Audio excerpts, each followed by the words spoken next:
მოგესალმებით.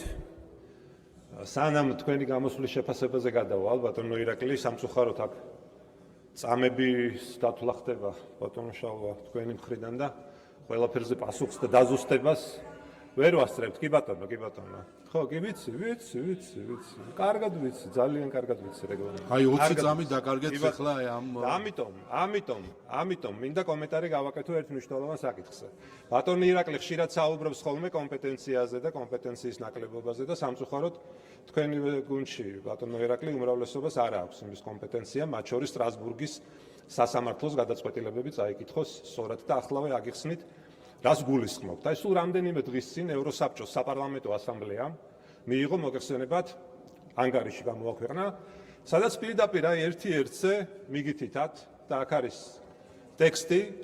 ტექსტი, რომ სტრასბურგის, უпростоრეთ ევროპის ადამიანის უფლებათა სასამართლოს გადაწყვეტილებას ქართული მხარე სრულიად უსამართლოდ და მანიპულაციურად იყენებს გიორგი გახარიას წინააღმდეგ, როდესაც აღძრავს საქმეს მის წინააღმდეგ, იმ პერიოდში, როდესაც ის იყო ყოფილი შინაგან საქმეთა მინისტრი და ამას მხოლოდ იმიტომ არ ვამბობ, რომ საქმე ეხება გიორგი გახარიას. ეს სამწუხაროდ არის მორიგი გზავნილი მთელი საერთაშორისო თანამეგობრობისთვის, როგორ შეიძლება საქართველოში თქვენი სახით იყოს რეჟიმი, რომელიც საკუთარი ყოფილი პრემიერის და შინაგან საქმეთა მინისტრის წინააღმდეგ საქმეს აღძრავს მანიპულაციურად და არასწორად ამაზე მკაფიოდ და გასაგებად ევროპარლამენტის, უпростоრეთ ევროსაბჭოს საპარლამენტო ასამბლეა ვერ მიგითითებთ. და სხვათა შორის ეს არის ორგანიზაცია, რომლის მინისტრთა კომიტეტიც თავად კურირებს ევროპის ადამიანის უფლებათა სასამართლოს გადაწყვეტილების აღსრულებას და ამ გადაწყვეტილებაში ძალიან მკაფიოდ ეს საკითხი რომ ამოვწუროთ წერია, რომ გიორგი გახარიას რეზინის ტყვიების გამოყენების ბრძანება არ გაუწია და თქვენივე პროკურატურის ბრალის დადგენილებაშიც წერია, რომ ეს ასეა და რაც შეეხება ამ ბრძანების გამცემებს, რა თქმა უნდა ეს არ დაიმალება და თქვენ რაც არ უნდა მალოთ, როგორც ცნობილი ქართული გამონათქვამია, ჭირი თავს არ დამალავს. და ძალიან მალე ესეც გახდება ცნობილი და სხვათა შორის მოსკოვის მექანიზმი რომ არის ამოქმედებული თქვენს მიმართ, მათ შორის აი ესეთი დანაშაულების გამო და კიდევ ერთი გავრილოვი, ამაზეც აუცილებლად უნდა ვისაუბროთ. ბატონო ირაკლი, თქვენ ახლა ყველანაირად ცდილობთ რომ ეს შავი ლაქა თქვენს ბიოგრაფიაში გავრილოვთან დაკავშირებით რამენაირად ჩამოირეცხოთ.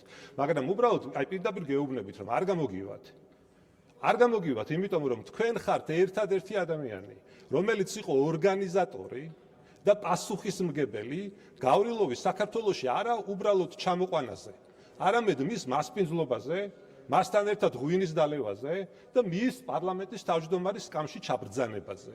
ეს არის აქ მთავარი და რამდენიც არ უნდა ეცადოთ და იძახოთ რომ თურმე თქვენ და გიორგი გახარიამ შემოიყვანეთ გავრილოვის საქართველოში. მაინც ყველამ კარგად იცის, რომ სწორედაც თქვენ ირაკლი კობახიძე ხართ ის ადამიანი, რომელიც უშუალოდ იყო პასუხისმგებელი გავრილოვის საქართველოში ჩამოყვანაზე, შემოყვანაზე და პარლამენტის თავმჯდომარის სკამში ჩაბრძანებაზე. და ამიტომ მოყვა ამ ამბავს ისეთი რეაქცია, რაც მოყვა ჩვენი საზოგადოების მხრიდან. ეხლა რაც შეეხება თქვენს ანგარიშს, მინდა გითხრათ, რომ ეს ანგარიში სამწუხაროდ იყო პირდაპირ გამოხატულება თქვენი არაკომპეტენტური და ხშირ შემთხვევაში ტყუილებზე აგებული, ასე ვთქვათ, წარუმატებელი მმართველობის გადასაფარად შექმნილი ერთგვარი მოდელირებული რეალობა, რომელიც სხვათა შორის ისეთივე სიმართლეა, როგორც მაგალითად თქვენს მიერ დაპირებული 9 კილოგრამი საქონლის ხორცი 10 ლარად, აი პირდაპირ ვთქვათ და აქვე მინდა გითხრათ, რომ თქვენ როდესაც საუბრობთ, ახლა არ ვიცი გახარიაზე საუბრობდით და ამბობდით, რომ მე რო შინაგან საქმეთა მინისტრი ყოფილიყავიო და ჩემი გვერდის სავლით ვინმეს ბრძანება გაეცა, როგორ გავჩერდებოდიო და დიდი ბოდიში პრეზიდენტი ალიევი რო ბრძანდებოდა საქართველოში და მთელმა საქართველომ რო ნახა ის კადრები, რაც ნახა, როგორ იდექით კუთხეში, რაც პირდაპირ მიუთითებს თქვენ რეალურ როლს და ამ ადგილს ამ ხელისუფლებაში, ეს როგორ არის, ამაზე აგვიხსენით პასუხი. როგორი პრემიერი არ ყოლია საქართველოს, მაგრამ ესეთი ნამდვილად არ ყოლია, მინდა უსინდისოები და უზრდელები თქვენკენ მოიკითხეთ. პრემიერი, რომელიც არის ქვეყნის კონსტიტუციით პირველი პირი, მაგრამ თავად აღიარებს, რომ პარტიაში თურმე მეორე კაცია. სამარცხვინო თქვენსკენ მოიკითხეთ. თქვენ არაფერი არ მოგემატებათ ამ გამოძახილებით, ბატონო არჩილ. ზუსტად ისეთივე არჩილ გორდულაძე დარჩებით, როგორიც ხართ. ტყუილან უირჯებით, გეუბნებით.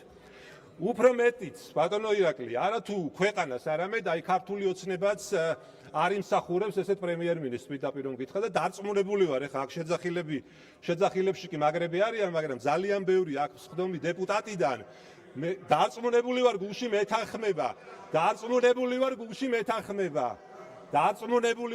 მეთანხმება, რომ ეს ასეა, იმიტომ რომ არაერთხელ გვინახავს როგორ ემიჯნებიან ისინი და მათ შორის თქვენს ყოფილ კოლეგებს როგორ გაემიჯნენ და აი ნახავთ და ყველანი გავხდებით მომსწრე იმისა, როგორ დადგება დრო და როგორც თქვენ გაგემიჯნენ. ეხლა ნუ რა არის ეხლა ეს?